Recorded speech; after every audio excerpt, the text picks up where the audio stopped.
Merci de nous suivre sur infolive.tv pour les titres de l'actualité. Les affaires se compliquent pour Ehud Olmert, c'est le procureur général de l'État Moshe Lador qui l'affirme.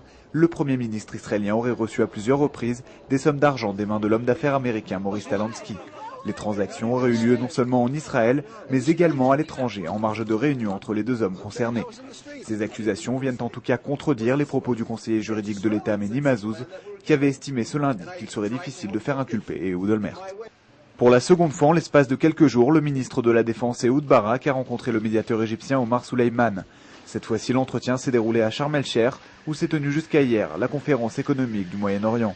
Les deux hommes ont abordé l'état des discussions au sujet d'un accord de trêve avec les factions palestiniennes de la bande de Gaza, de même que le renforcement militaire du Hamas et le cas du soldat israélien Gilad Shalit, toujours retenu captif.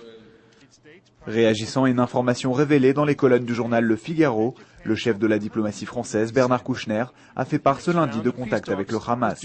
Pour sa part, le mouvement islamiste au pouvoir à Gaza a confirmé avoir eu des échanges avec plusieurs pays européens, dont la France, tandis qu'Israël, un moment inquiet, affirme avoir reçu des assurances de Paris à ce sujet.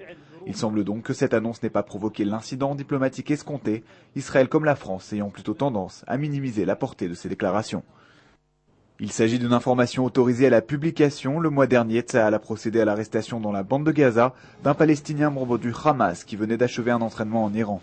L'homme appréhendé à la Abu Madif a avoué les faits qui lui étaient reprochés, détaillant même au Shin Bet l'ensemble de son parcours qui l'a mené jusqu'au gardien de la révolution islamique.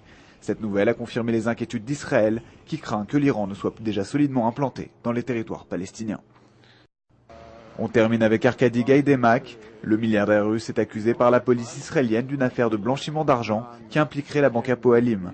Gaïdemak a été interrogé plusieurs heures ce lundi par la brigade des fraudes de la police avant d'être relâché.